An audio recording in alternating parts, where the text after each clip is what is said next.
I rise to commend Senator Roberts for getting to the heart of this debate. There is no logical justification for the major party's terrible climate change policies. Let's look at the facts.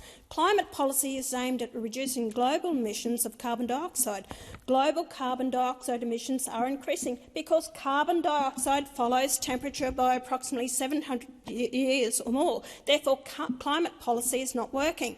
It's not working because the world's human population is the source of only 3% of the world's carbon dioxide. The rest comes from natural sources like volcanoes, animals, soil and oceans. Carbon dioxide is not a pollution. It's a natural gas essential to virtually all life on Earth. The major parties' climate policies do not address the 97% of carbon dioxide from natural sources because they can't.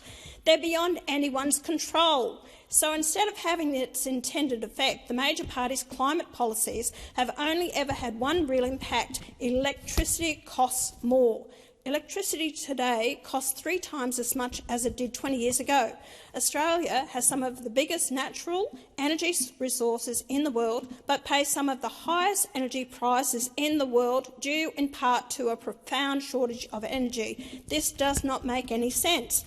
Yesterday, we were treated to a childish display of temper from the Green Senator McKim. Yesterday, across the chamber, Senator Canavan over Australia's 1% of human carbon dioxide emissions. Why aren't these Greens yelling at China, responsible for 30% of human carbon dioxide? That country produces 12 billion tonnes of it, and this will rise by another 2 billion tonnes by 2030. This would wipe out any reductions by Australia, which produces less than 500 million tonnes. You could reduce Australia's carbon dioxide to zero overnight, and within a year this reduction would be overtaken by China's increased carbon dioxide.